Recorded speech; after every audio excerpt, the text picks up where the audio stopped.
Welcome to Question Time. Tonight we're in Romford. On tonight's panel, Mims Davies, the government's employment minister under former minister under Theresa May. Jonathan Ashworth, Labour's shadow work and pension secretary and shadow health secretary throughout the COVID pandemic. Leader of the Liberal Democrats for nearly 2 years and former energy and climate change secretary in the Lib Dem Conservative coalition government, Ed Davey. Camilla Tominey, journalist and broadcaster and associate editor at the Daily Telegraph, and entrepreneur and youngest ever winner of the Queen's Award for Enterprise Promotion. He began with a business model for school tuck shops and now works with companies such as Google and Barclays training young entrepreneurs. Bejay Mulenga.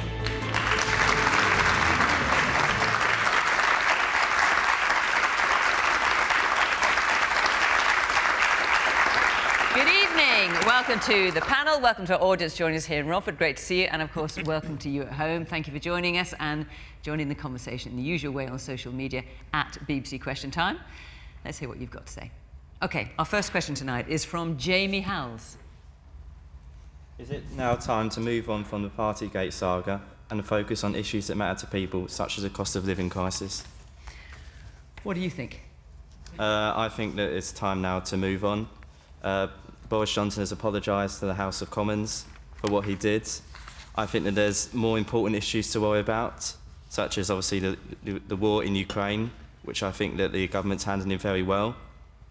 And I think that when it comes to voting in elections, it won't be based on whether Boris Johnson ate a piece of cake at his birthday or not. It'll be on the bread and butter issues that people like me actually care about. How interesting. As soon as you finish that sentence, lots of hands shot up. But before I come to you, let's just hear from a couple of people on the panel. John. I think the cost of living crisis is the most important issue in the country at the moment. And the reason I say that is I spent a lot of time going around the country talking to people, talking and listening to pensioners who are struggling because the government have just imposed the biggest real terms cut in the pension for 50 years. I talked to parents who are in work but cannot afford to make ends meet and are picking up a food parcel on their way home from a shift and are making choices between feeding the meter or feeding the children. But the question, is it time to move on from going on about Partygate? And there's been discussion within the Labour Party about that. Well, I believe the two issues are connected in this respect. Boris Johnson and his Conservative MPs are so mired in these different scandals. Conservative MPs are so preoccupied with whether Boris Johnson survives as Tory leader, whether Rishi Sunak can get his political career up and running again, and are completely disconnected with the needs of the British people, therefore. Let me give you an example. People are really struggling now with the heating bills that have gone up. They're struggling with Rishi Sunak's big punishing tax rises, with the deep, severe cuts to the universal credit.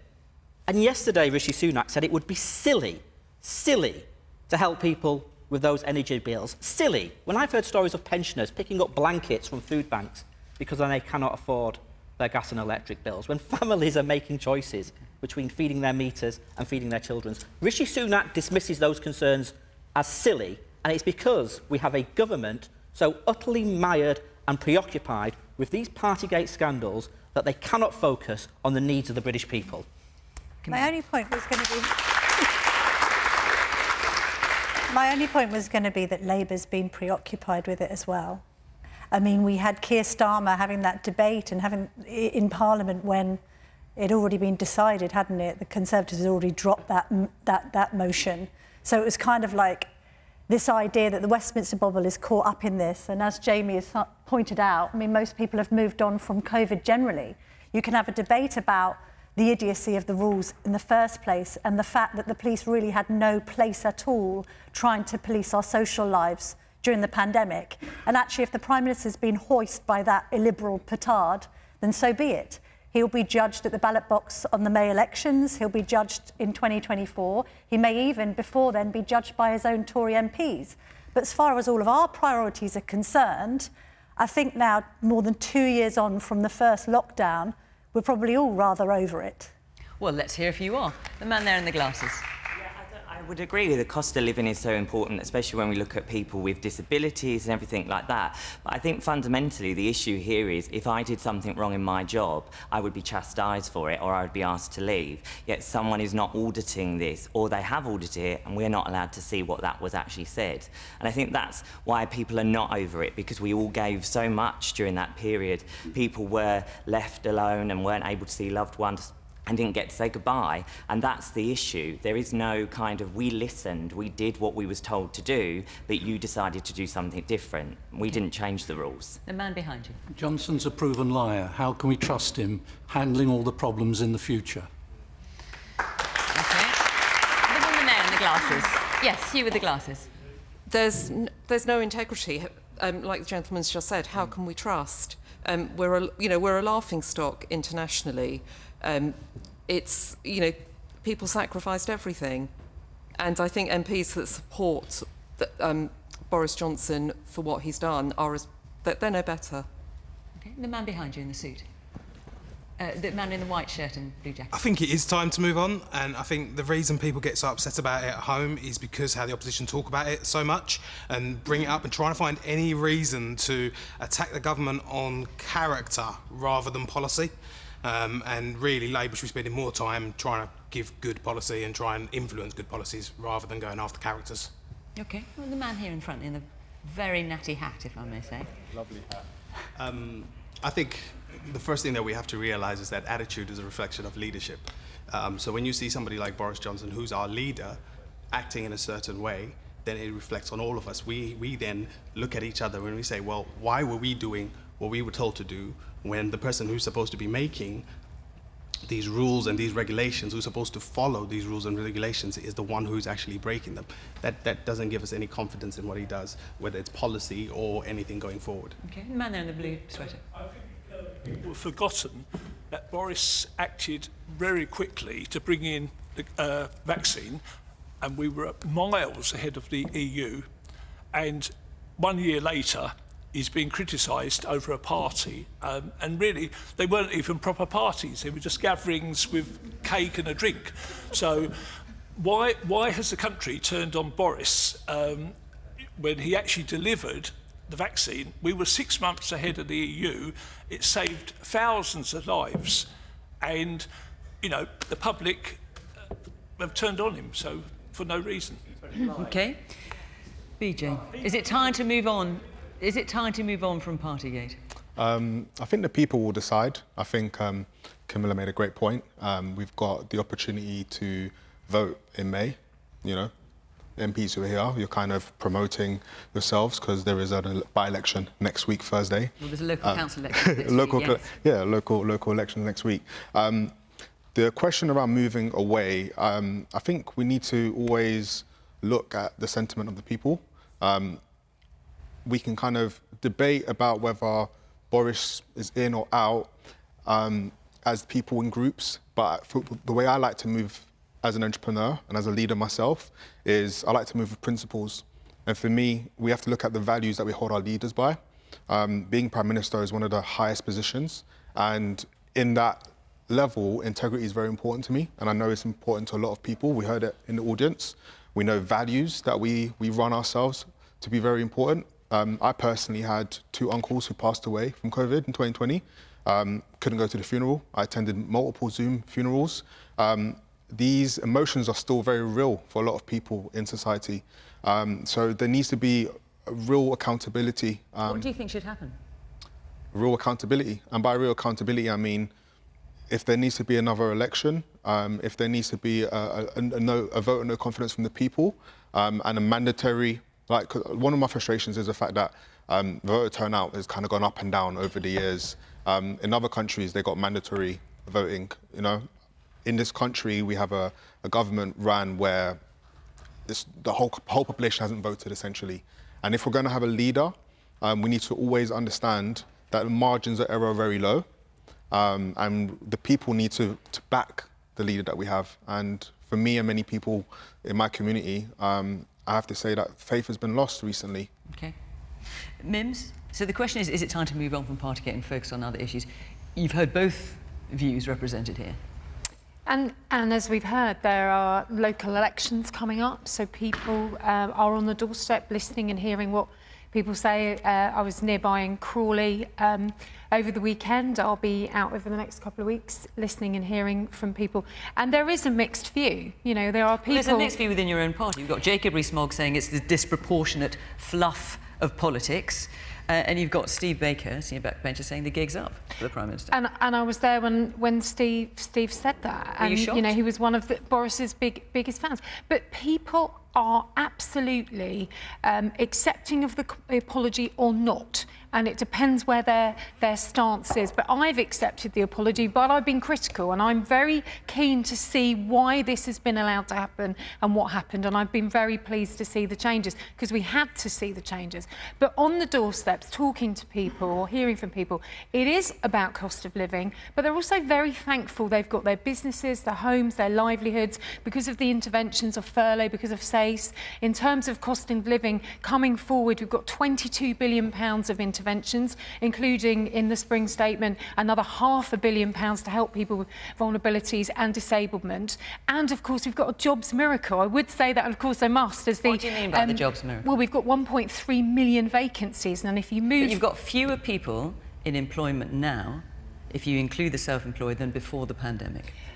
Which, of course, you know as Employment Minister. But there's more people on payrolls, and we're going in the right direction. Yes, but that doesn't include the self-employed. But there's more people going into work who are younger. 162,000 young people have gone into work because of the Kickstart programme, getting their first chance into employment despite the COVID impact in some key sectors where we really need people. So Why are they going to food banks then?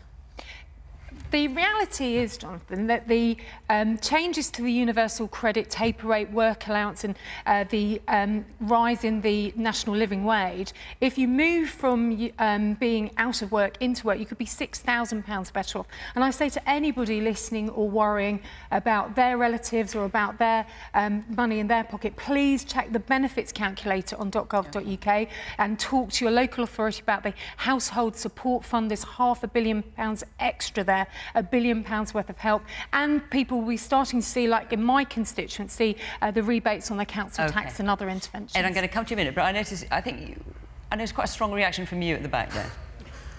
I think in terms of moving on from Partygate, we could do that. Shall we move on to Care Home Gate? Because there seems to be limitless opportunities to get angry at Tories for breaking laws during COVID. OK, we'll just park that thought for a moment. Ed, do you want to answer the general question, is it time to move on from Partygate and focus on other issues, such as the cost of living crisis? Jamie, we could move on if the Prime Minister did a decent thing and resigned.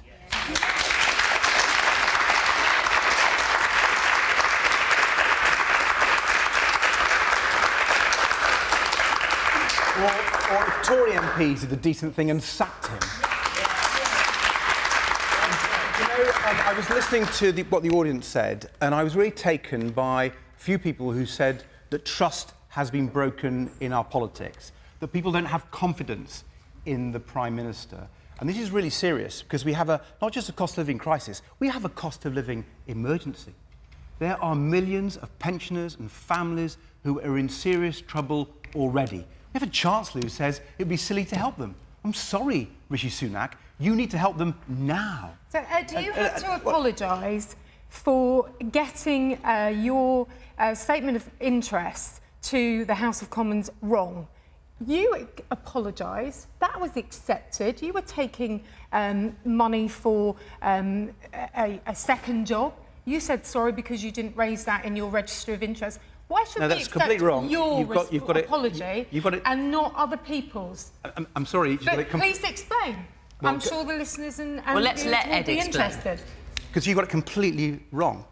I did have 2 second jobs. They're completely declared in the normal way. I gave them up. Tory MPs haven't given them up. So I'm afraid it's Conservative MPs again have to answer. That you didn't declare your interest in? Well, there was one question. Yes, but you're asking other people who've got it wrong to resign. Hang on. Yes, you're making a point, but let's let Ed answer. Because there are different things. And I think breaking the rules that you wrote is extremely serious. There are... And then, I don't know how you dare look your constituents in the face. Those constituents who obeyed the rules and weren't able to be with their loved ones when they died, weren't able to attend those funerals. But it was all right for Boris Johnson to attend his parties. That is unacceptable, and Conservative MPs like you should sack him. And I'll tell you what. Ukraine is serious, Jamie. And I support the government in giving arms to the Ukrainian army. But what I don't support the government on that serious matter is that they failed to sanction Putin's cronies, some of whom are giving money to the Conservative Party. And I'll tell you the other thing that they're failing on with Ukraine. They're failing to help those Ukrainian refugees, those mothers and grandmothers with their children escaping Putin's bombs. I went to the border between Ukraine and Poland. Through an interpreter, I spoke to about 20 refugee families. It was the most humbling experience of my life. And the Conservatives are putting paperwork in the way, bureaucracy in the way of helping those mothers and children, and that is a disgrace. The British people are compassionate and generous. They want to welcome them. The Conservative government is stopping that. 86,000 visas have been granted. You know, you'd never think there was a local council election next week, would you? Anyway, and including hang on, Mims, including arrived. I think hang on, Mims. People to hear. Okay, including here in Havering. Jamie, you asked this question. What do you think of what you've heard? Well, I agree with what Mims was saying, to be honest, in general. I think what it shows that by Boris Johnson breaking the rules was that they were absurd in the first place, and that we should never have gone into lockdown. And that it was the biggest mistake, I think, that the government has made, because we now have a mental health crisis, we now have children who have to catch up on their lost learning, and we have NHS backlogs of over 6 million people, and we have cancer patients who can't get seen, who died during lockdown. No one talks about that. Why are we not talking about the collateral damage from 2 years of lockdowns which have destroyed the economy and which have caused the cost of living crisis that's happened today? Okay. Jamie, thank you for that. In terms of the questions we're asking here tonight, obviously they're dictated by the questions that you have submitted, but I hear what you have to say. Before we move on to our next question, I just want to tell you where we're going to be next week. So next week, the programme will be coming from Walsall, where we'll be joined by screenwriter and playwright Jack Thorne, who's written Hollywood movies, many TV dramas, including most recently the care home TV drama Help. The following week, on May the 12th, we're in Hackney in London, and on the panel we'll have the TV personal finance guru Martin Lewis, so we'll hear what he's got to say. So if you'd like to be in either audience, Walsall or Hackney, go to the Question Time website and you can follow the instructions there, and we'd love to see you, of course. Right, let's take another question now from Sue Kimchi. Hello. In light of the reports of the backbencher watching porn on their mobile and other sexual misdemeanours, is it time for the House of Commons to overhaul their treatment of an attitude towards women? Camilla. Sue, I mean, it's a great question. I'm still absolutely baffled and bewildered as to why an MP thought it was appropriate to watch porn in the House of Commons. I mean, I'm not such a shrinking violet. We know those debates can get very boring, but they generally resort to Candy Crush, as far as I've seen, from what you can see on House of Commons TV. It's just extraordinary. And I think there's been a couple of witnesses. Look, we don't have the full facts. You're obviously also, I think, Sue, probably referring to the story about Angela Rayner this week, a so-called Skirtgate. There was also a report in the Sunday Times that kind of got buried amid the hysteria over, you know, the Sharon Stone thing, that 56 MPs are still under investigation for sexual misconduct. So what we're trying to ask ourselves is Westminster a sort of microcosm for the wider world? Look, I think misogyny exists everywhere, and unfortunately it does still exist in our political system. I am sometimes rather cautious about sort of trying to tar everyone with the same brush. Just because somebody may have been caught watching porn in the House of Commons doesn't mean that the House of Commons is full of people who would behave equally as inappropriately. I know a lot of MPs, including on this table, that are very decent people who want to serve their constituents well. But in general, the issue of misogyny still bothers me, that I might not be paid as much as a male counterpart. So it's 2022 and there's still a gender pay gap. That bothers me, and that suggests, along with everything that's happened in recent weeks in Westminster, that women are still on the back foot. Mims, what's your response to the question? And have you experienced sexism and misogyny as an MP in the House of Commons? Well, firstly, let me say, I think we're all absolutely flabbergasted by this, and it's absolutely right that it's going through the independent complaints and grievance process, which has been set up to cover some of the points that we've heard. And it's absolutely right that all of us, in whatever workplace, are safe and are supported and looked after, male, female, whoever.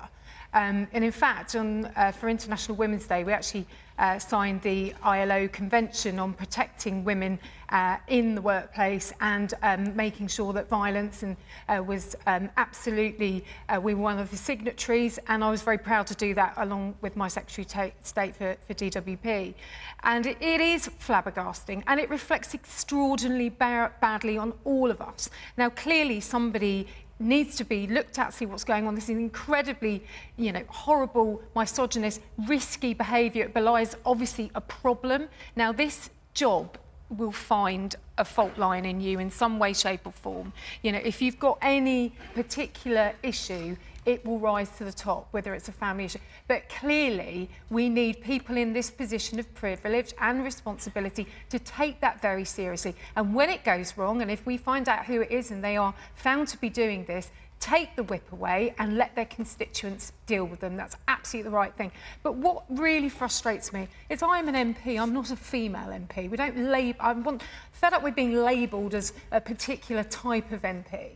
And actually, as MPs, we've done incredible work on female issues, menopause support in employment. We've actually had some brilliant bills going through in this Parliament, the Tackling Domestic Abuse Bill and other interventions. But I'm afraid our press is unable to report on this, and it never gets the light shone on it, on the good work that we do cross-party, when it's continuous, the bad behaviour which gets the light that's shone on it. So I'll ask Camilla and people in the positions who can highlight what they're doing. So, for example, my Kickstart programme with 162,000 young lives has barely got a mention. I'd love people to actually cover the work we do, but we have to not expect give people them... not to mention if an MP of any party was found to be looking at porn in the House of Commons. Absolutely, but I'm saying that's why we would clear out the stables and sort this out, because I want people to trust us and see the good work that we're doing, changing people's lives. And they'll never do that if we can't get this sorted out. Mims, just on the media, it's a bit harsh. I mean, we're highlighting all of these issues. We've done a hell of a lot of work on women in violence, rape, conviction rates. The Telegraph has run a duty of care campaign about children online. It's run a campaign to champion women in industry post-pandemic, because we feel that female entrepreneurs, particularly Bejay, have been the worst hit by coronavirus. So hang on a minute. Yeah, you're going to have a story like this and it's going to run and run. It's a marmalade dropper that everybody here is talking about. Exactly, but Angela Rayner and the sexism and everything about basic instinct is not how we want our politics covered. We want the work that we do as MPs, and we've got to fix this so that we see it as a whole. I think we're really agreeing. Yeah. A woman here in the glasses. Do you not think, though, that these isolated incidents just speak to an attitude of misogyny that perhaps then is in Westminster, but then feeds down to the whole of society? For example, there's a massive HRT crisis. If there were more women in Parliament, would that be happening? Or, on the other side, if men were affected by the menopause, would this be happening? Issues which affect women, yes, you're saying perhaps they're not picked up in the media, but beyond that, are they actually picked up in Parliament in the way they really deserve to be? Okay. Yeah, the menopause task force is really good, important. Mims, I agree. Can I let you dominate the whole panel? Man here in the black shirt. Surely politicians are public servants. They're supposed to be authentic, they're supposed to be accountable. Are we really seeing that accountability right now? Okay, the man in the blue at the back. I think this feeds into the whole issue of the loss of morality in the current government. I mean, when you've got a leader that smirks and lies to the public and lies to Parliament, and then tries to cover up the Owen Paterson debacle, and then you've got the thing with Claire Rayner going on. Is it surprising that Angela Rayner? Sorry, is it surprising that people in his party think they can get away with things that you wouldn't expect to normally happen in society? There's just a loss of morals and standards in Parliament in general. Okay, in the white shirt, you're shaking your head and disagreeing there. I'm not sure how you can blame Boris for someone else watching something inappropriate, but people do. Personally, I don't think it's the right thing to do. It's the wrong thing to do, but it's not illegal, right? But what concerns me is the 56 people. I'm not defending it, but the 56 people that are being investigated. I'm not. Someone correct me. It may be. I mean, there are laws about public decency and what have you. So it may be. I can't say but for sure. But the 56 concerns me more, right? You know, what is the story behind them? Are they even more serious? And it still strikes me that is this something to do with the fact that this is a workplace where drinking is part of the culture, and maybe it's time that workplace, like many others, shouldn't have that as part of their culture. Ed. Well, Sue, the answer to your question is yes. This is shocking and unacceptable. The misogyny and sexism we see in our politics and, frankly, in our wider society is unacceptable. And if we're going to get rid of it, we need our leaders to lead and show that it's unacceptable. And you know, I worry about the need to get more women into our politics, because if they see people like Angela Rayner being treated as she was, that's not going to encourage girls and women to come into politics. And then when we read about this appalling behaviour with this Tory MP watching porn in the chamber of the House of Commons. Ed, when you talk about leadership, this is not a problem. I mean, the porn in the House of Commons chamber, possibly, but this, in terms of sexism, misogyny, sexual misconduct, this is not something that's confined to the Conservative Party. This has been in Labour and in the Liberal Democrats. It's over the years I've been in Parliament, it's been cross-party, and we need to grapple with it. Of course we do. But going back to what the gentleman said at the back there, I do think Boris Johnson has set a culture in his party where it's all right to break the rules. Unacceptable behaviour is okay, and you know a fish rots at the head, and you know we do need leadership on this. And if he was in a stronger moral position, if he had more integrity, I think he would be able to provide the leadership. I don't think he can. No, BJ. No, well, it's their own party that's told on this person that was doing it, so they know who it is. Yeah, they're just holding right. it off, I think, cynically until after the votes that are coming on Monday, so that it won't come out in the press until later. It's going through an independent procedure, which it would going through a process, and the person who came forward was very brave doing that, because in any workplace where there's a problem, it's name the important. person, apparently. Apparently there's two women who are aware of this, and they're too scared, for what reason, to name the person. So what does that say? Well, no, hang on a minute. Hang on a minute. Let's get this all clear. They have named the person to the Chief Whip. That person is being investigated. For all parties, it goes through an independent process. So that's just the procedure, and that's what happens. BJ. So I want to speak to two things. I think it is shocking. It is appalling. There's so many adjectives we could use. I think in recent years, there's been scandal after scandal after scandal from everyone in all different kind of parties. So I don't think any party gets to walk away from this. My wider view on misogyny at work is we need more men to take a seat at the table and actually work with women to move the dial and move the needle. There's a lot of us, if we're not involved in the scandal, we kind of just sit back, and it's going to take everyone as a society to move this forward. So I think that's where we need to start the conversation. But when it comes to Parliament in particular, that 56 MPs being investigated... Well, it's an unconfirmed report. Unconfirmed, but stuff like that breaks more trust in the people. I don't know how many people here feel like they trust the government, but trust is a really big thing right now. OK, John. Well, first of all, I agree with Sue and the point that she makes. I've been utterly appalled by what I've heard and read this week. I've been disgusted by the revelations of the last 24 hours. And look, I've got absolutely no idea who this individual is. But frankly, if the Conservative Party do know who this individual is, they should suspend this sleazebag from the Tory party. I don't understand why he's still sitting as a Tory MP. But what I think saddens me most about this is I was in Parliament 4 or 5 years ago when the Me Too movement took off, and journalists spoke out, female journalists spoke out in Parliament, MPs spoke out, staff spoke out, and we said then that enough is enough of the misogyny, the sexism, the bullying that goes on in that place. And here we are, 4 or 5 years later, exactly right. And nothing has changed. If anything, it has got worse.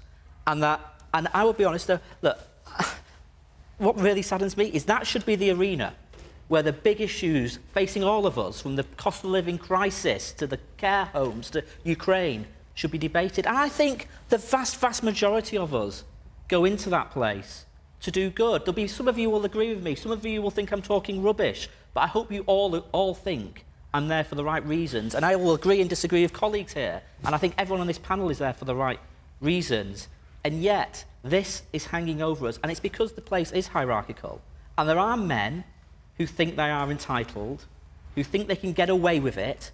Well, it's time we all called it out and said enough is enough. We're going to challenge this behaviour because it's not welcome in our parliament and it's not welcome in our society.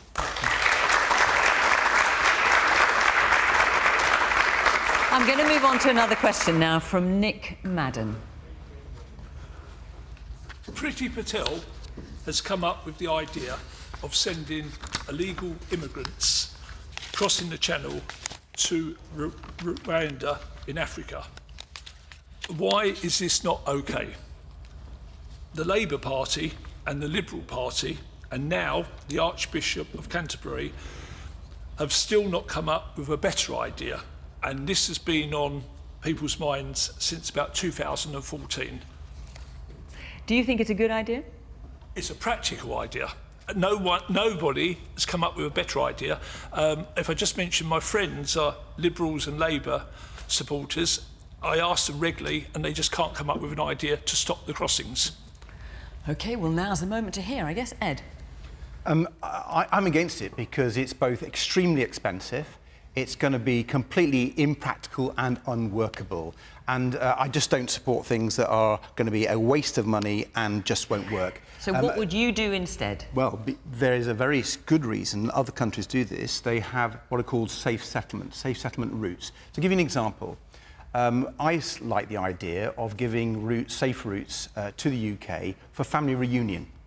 When you have a child here or a parent here and they're separated and that their loved one is in another country, I think we should enable that settlement, that safe settlement, and provide a safe route for that person, for that family can be reunited. So they would apply for asylum from another country or the country they're living in to come here? Yeah, we have, by the way, some safe settlement schemes, so that this is not a new idea, but they've been very limited. And they could be expanded.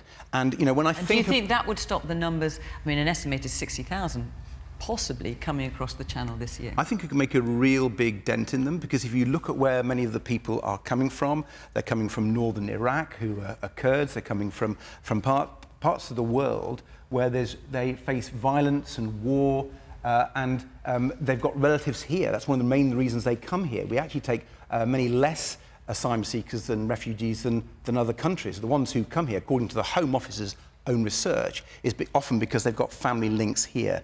And I don't know about you, I think it is right for families to be together. So there's one example, sir, of a different approach that I think is more humanitarian and would work. John? I mean, I'm very similar to Ed.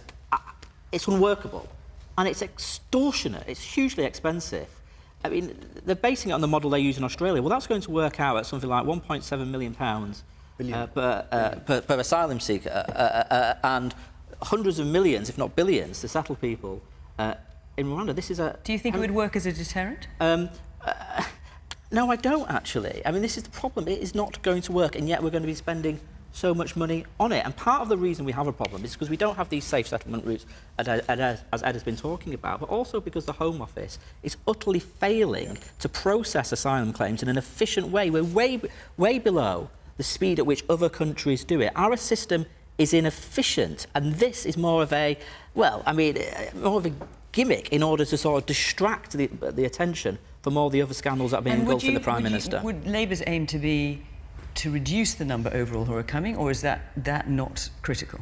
Well, what we need to reduce is the absolutely heinous people smuggling, sure, but in terms which of is going the on. number of people coming overall, is that part of your policy? That is a criminal activity. Well, of course, some of these are reflecting what's happening internationally, what's going on in the world. So, you know, we're quite rightly at the moment trying, as a nation, to take refugees from Ukraine, although the system is very bureaucratic and lots of people are struggling to actually identify people that they can take. But this system is inefficient, it's unworkable, it's more about chasing headlines than actually fixing the problem.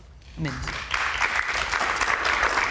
So So since 2015, we've helped resettle 185,000 people from Ukraine, Afghanistan, Syria and Hong Kong.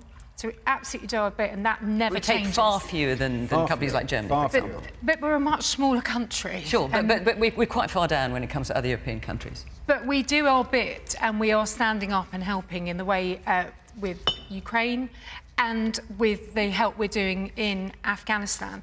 The gentlemen sitting either side of me, their parties have voted against the Borders Bill. It means that they voted against making people smuggling a life sentence for people caught doing it. We have to disrupt that.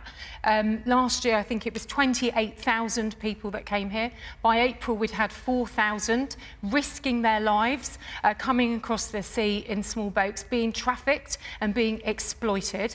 And this is part of a way of disrupting this and having those safe and suitable routes to bring people to peace, security and safety.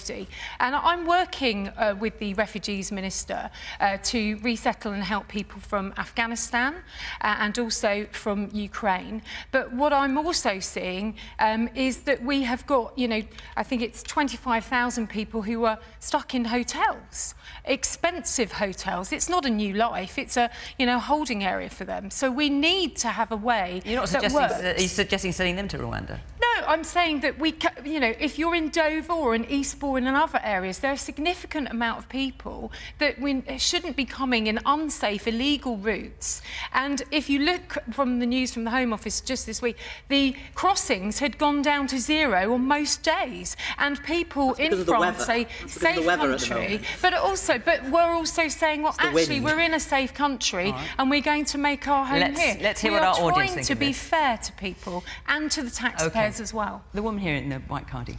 I'd like to say the question said we want to stop illegal immigrants.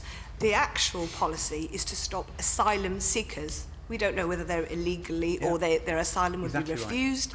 Right. And then the policy is for people who have gained asylum to stay in Rwanda. So I don't think anyone understands what the policy that the Conservatives are proposing. I wholly agree with Lib Dem and Labour that safe settlement routes are required, and illegal immigrants is not actually what is being proposed by the government. And the woman next to you.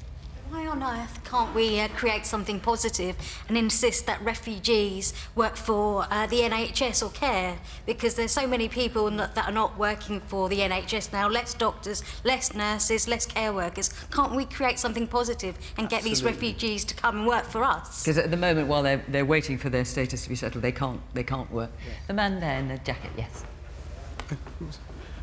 Sure. The thing is, I'm really confused. I mean, I'm not agreeing with it, but I would say that, didn't Boris Johnson come to power on the back of sort of Brexit and issues of immigration and stuff? And now we're saying that actually sort of denying immigrants coming in is a bad thing, but that's pretty much what Brexit was partly about, no? So I'm really confused as to what the policy is, and everyone's now saying, oh, well, now we need to invite the immigrants in a particular way. I mean, I can't say anything. I'm obviously of Asian descent, and my parents came in and everything else, but I would just say that there's no coherency when it comes to this, and it doesn't make any sense to anyone. Is it just because the tabloids are now saying that we should allow people in through safe routes and other mechanisms, and sending them to Rwanda is bad, but before we wanted to get rid of that many people coming in from Europe and saying that was just too much? So what's correct? Okay, the woman at the very back. Yeah, sending people to Rwanda will not address the people traffickers, and that's the point that's being lost in this completely. And to pick up on your point about why do you think it won't? Just out of interest. Because you need to get to the root of the people traffickers. You need to stop these people, helping these people make these crossings. These people are desperate. They want a new life. They're fleeing God knows what, and yet we want to just send them off to Rwanda, who have awful human rights. Sorry. Record, thank you. Bejay. Well, I'm a child of Congolese descent, for starters, and I've got family members who've seen the genocide issue in Rwanda. We've seen war in Congo. a lot of family and people I've come up, there's a background of asylum seeking. And I think the point that was raised around actually addressing people who smuggle people in and making deterrents, that is something we need to look into. But the other point that was made, which really connected with my soul, and I'm sure connected with lots of people here, which is how are we identifying who is illegal and who is actually fleeing real war? That is such a pertinent point we need to think about, as there's been so many issues that the country has not dealt with the same way they dealt with Ukraine. So when you look at Yemen, you look at Iran, you look at Taiwan, Libya, there's so many issues happening in the world that when people are fleeing and people are jumping on boats, it's not for banter, it's not funny, it's because they're trying to have a better life. And lots of us in the audience are products of people who've come here for better lives. So we need to take that into consideration. And the policy of sending people to Rwanda? The policy of sending people to Rwanda, that needs to be paused, and we need to do assessment around who is asylum seeking and where they're coming from. I like the safe settlement approach. We need to look into those. Other countries in Europe have created those, and they do it in much more better places. And I also think we need to look at the smugglers. Like, if people have been caught, we need to punish people. So when people go to Rwanda, they will be supported and helped. You can't prove that. You can't prove that. You cannot prove that. In 2019, people from Libya were supported in Rwanda as well. So I think people are rushing to judgment without There won't be a lot back, will they? A quick one. Rwanda is very, very, very small compared to UK.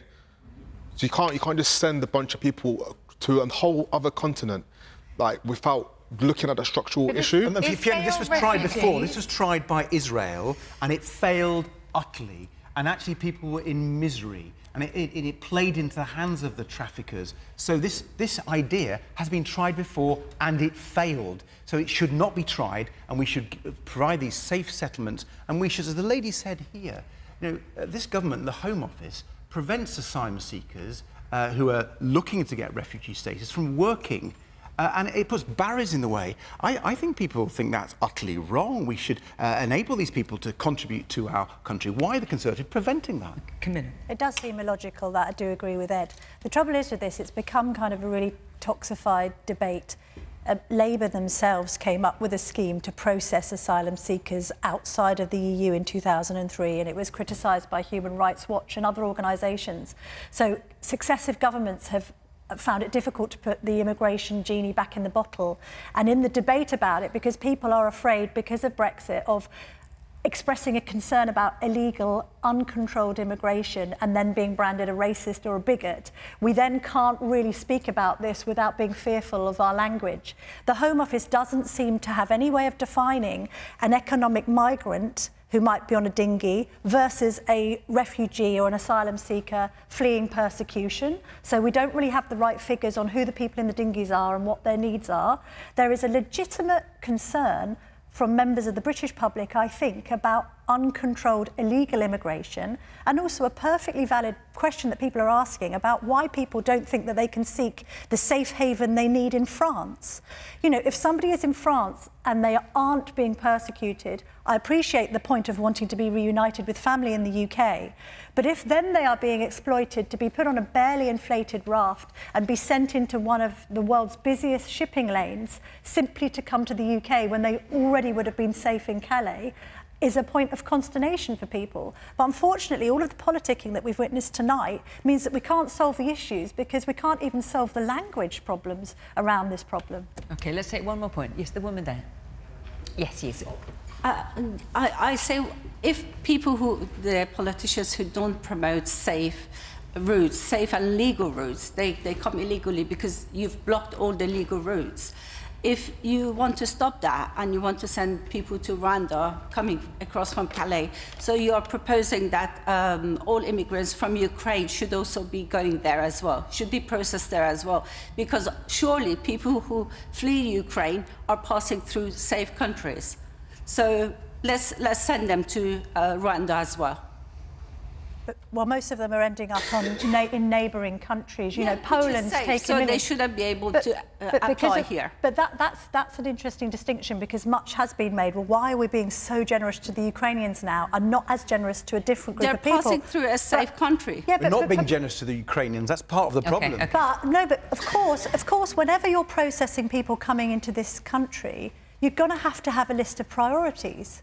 And what's you're the going to have to be... Well, exactly. That's the whole point. That's why it's so important to categorise people. But what are you going to do right now as Mariupol is being, you know, bombarded with Russian missiles? Are you going to say to a mother and her child that she can't come because somebody else who might be already waiting in a hotel in safety in the UK takes more precedence? Well, the point that the lady's making there is that she's going through a safe country first. So they shouldn't be allowed to come here unless they go to Rwanda. But it's a different scheme. I mean, Mims is more in tune with this, but it's a different, specific scheme. Why? That's why the government introduced the family scheme. No, but that's why the government introduced the family scheme, because it was saying to Ukrainians, if you have somebody in Britain that you want to link up with, we will have an X amount. I get what you're trying to say. Is there's a double. I get the point. You're trying to say there's a double standard here. Yeah, I would like to take people in from Afghanistan, which you abandoned. And I'm happy to do that. But you're not offering that to Afghani people or Syrian people. You're offering it to... OK, let's let Mims... Camilla, let's let Mims answer that. So we are helping people from Afghanistan to resettle.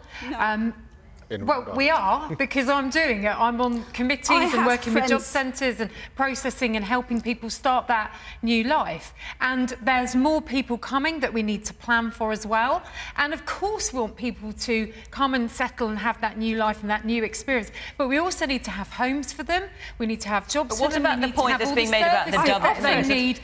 What about the point about the double standard, which I think is the point you're making? There isn't a double standard. It's schemes that work. And of course we've got now a global immigration policy where we can get skills from all around the globe and welcome people. We've obviously got the new trade deals and interventions with people around the globe, because not only people in the EU have skills and abilities and want to come here. I think that's a different thing. But it's important. We've had 185,000 people come here since 2015 who've been settled and supported in the Hong Kong situation, where we've needed and wanted to bring them here and give them that sanctuary. That doesn't change. What we're trying to do is break the model of people smuggling, and I think letting people die in the Channel is unacceptable. You've made that point, Mims. Many of the points tonight. Can I say something about my personal experience?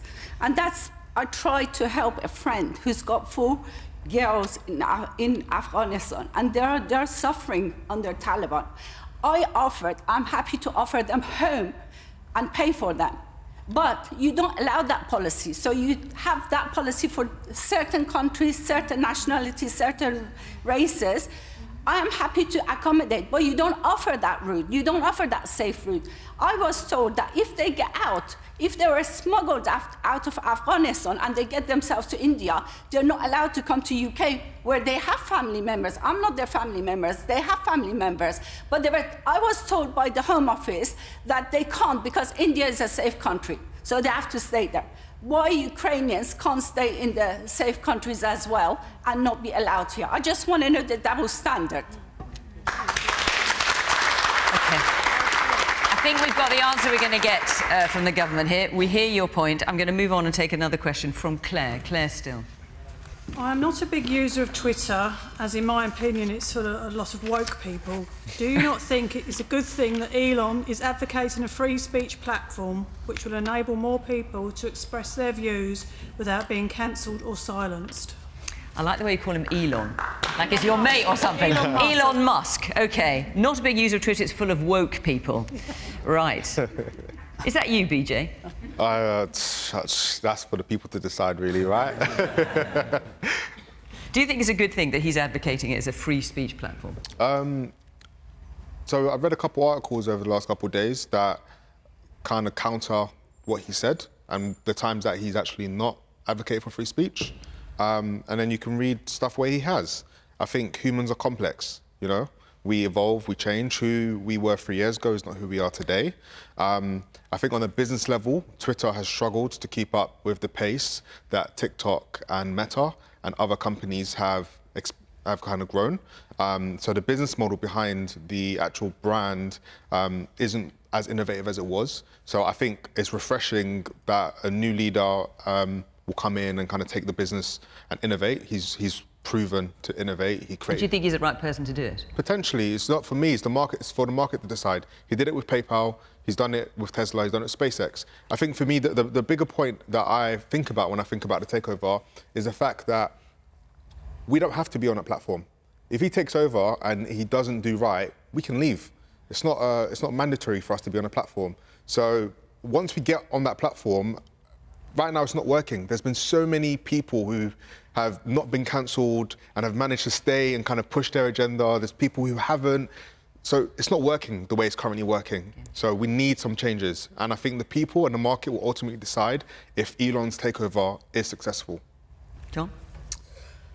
Well, there is a question as to whether, if he does succeed with his attempt to take over, whether what he wants to do with Twitter is compatible with what Nadine Dorries wants to do with social media, with the online harms bill, which she is attempting to bring in, or will be bringing in very soon. So he might not be able to do what he wants to do in the United Kingdom. Yes, we should use social media for free speech, but there do have to be standards enforced. And I remember things have improved, but I remember it's only a few years ago that some of my parliamentary colleagues were subjected to the most horrendous anti-Semitic, misogynist abuse on Twitter. That is unacceptable, and that shouldn't be allowed. I also know, and I think there have been improvements now, but I remember 3 or 4 years ago when I was in the health spokesperson for my party, there were a lot of problems, particularly with teenagers, often female teenagers, but not exclusively, who were able to find, either bullied on social media, which caused various different mental health problems, or if they were young people who were suffering, sadly, from some form of eating disorder, were able to find content on social media which made the circumstances in which they were in much worse. Actually, as it happens, things the big tech companies have improved on that front now. The point being is you cannot simply have a free-for-all on social media any more than I can shout fire in this room now and cause mass panic. Standards have to be applied and people have to behave responsibly on social media. Ed?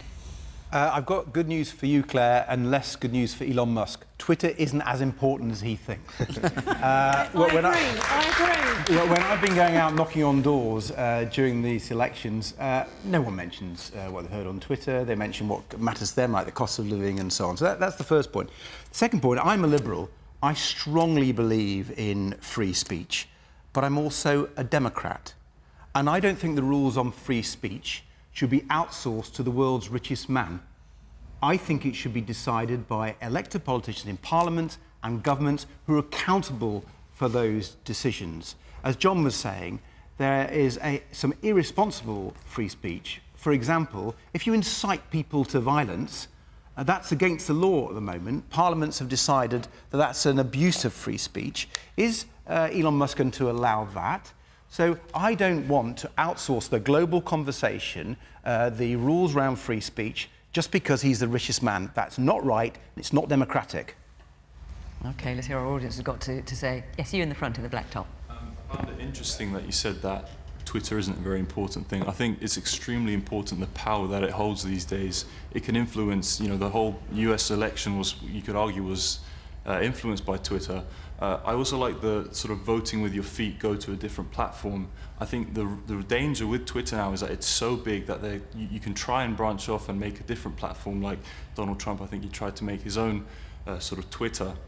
It's so big that I think it's here to stay, and so whoever's controlling it has a massive amount of power with sort of the information that we get fed. So Elon buying it is a very sort of important thing. Which way will he lead it? Because obviously now people are thinking that's going to move more right-wing. But I think Twitter is an extremely important part of society at sort of the town hall of the people to influence public opinion, and maybe it should be sort of considered more by MPs and government at how powerful it can be for your election campaigns. OK. Man here in the jacket. Yeah. Like, we live in a capitalist system. Let the market decide. I don't think Elon, being the richest man in the world, has anything to do with it. He's made a bid. they've accepted the bid, and ultimately he's got a proven track record of success. So if he's got plans, we've just got to look at what he's done previously and say, well, is this the sort of person that we feel can actually deliver on what he's saying? And I think he can. So let's let the market decide. Okay. I love that we're all calling him Elon. like we're all bezies with Elon. Claire, you asked the question. What do you think? I'd like to explain what I meant a bit more. I meant not bullying on Twitter. That's got, we can't have that bullying or inciting hate. What I mean is being able to voice an opinion on something without being cancelled or shouted down. Even my daughter said to me, if you get picked for a question tonight, Mum, you better not ask it in case people talk about you on the internet. That's the kind of behaviour I think Elon Musk, hopefully we could now go forward and be able to have an opinion and disagree with somebody, and they can disagree with me without being cancelled. Yeah, and that will be my experience tonight. Going online, I've thought about leaving Twitter more times than I've had dinners. I like to broadcast and say what I'm thinking, what I'm doing. But if you want to see misogyny, hate and unpleasantness in the bucket loads, go on Twitter tonight after being on this programme. And that's what puts off women coming into politics and standing up what they believe in. So, think about what you're saying to people, anybody. So that is a free space to say what you want. I don't want to be scared online to give harms an opinion, bill. and I am scared to say stuff more than I was 10 years ago now. Yeah, and we about anything. shouldn't be... And are you concerned about the fact that Elon Musk is now in charge of Twitter? So, well, at the end of the day, if he's going to sort out the bots and the unpleasantness, then, let's give him a chance. But, well, how do we know? Because he says he's an absolutist. Well, he has talked about he wants to get rid of the bots. But he's also talked about a responsibility. Well, let's see, with great power comes responsibility. So let's see that and let's see as it goes through. But I think we all have a responsibility in social media, because nothing more unsocial than social media. But the online harms bill is coming, and it's got to get things right in the way that some of the things that Jonathan described as well. And I think it's really important that we catch up with this legislation and tackle it head on. And anybody who's going to send hateful, unpleasant stuff tonight, think about it, put your phone down and go to bed. Amen to that. Ed's made the point that, it's going to be controlled by one of the world's leading billionaires. It already was. The internet is controlled by the world's leading billionaires, and they're almost all exclusively men, which might explain some of the misogyny. I would say this to you, Claire, and others. Sometimes people are cancelled on social media. Social media publishes with impunity. It's not regulated, and often it's a sewer. If you want diversity of opinion, buy a newspaper. Oh, no self-interest there at all, Camilla. No, but we need them. The good thing about newspapers is some opinions are expressed, and you might not agree with them. I'm not a big Twitter user. That's how I started my question. Okay, all right. There's a place for debate in this country, but I would suggest it is perhaps in newspapers rather than online. Or can I say on this programme? So let's hear some. Yes, you there in the black top. About setting standards on social media, who do you believe should set those standards? The politician that was caught at a party, or any other leaders involved? Oh my gosh, we've come full circle. We've got time just for one more comment. Yes, William. I actually sympathise with the lady who raised the question. I think in society as a whole, there's a real cancel culture problem. I'm at sixth form at the moment. I would not express certain views because I fear that I would be shut down or silenced. I'm very cautious about that. I think that's a real problem. And on Twitter, same thing. If I tread a certain way, I think it really has terrible implications for people who just want to explore different opinions and want to respectfully debate. Of course, terrible, extreme opinions, racism, sexism, etc., should not be permitted, but civil opinions, as a sixth form student, I feel like I can't express or those opinions with others without having some sort of massive backlash or being silenced. Yeah, let's disagree well. Let's do that. That's the easy way, isn't it? Let's disagree. Let's disagree without being disagreeable. Absolutely. That's the thing I was always told as a child. Our hour is up, so the end of agreements and disagreements in total. Thank you very much, the panel, for coming along this evening and for making all your points. Thank you very much for our audience here in Romford. Great to see you. Really appreciate you coming along this evening. And of course, to you at home, thank you very much for watching Question Time this evening. No doubt this conversation will carry on Twitter, on whatever else it might continue. But for now, from Question Time in Romford, good night.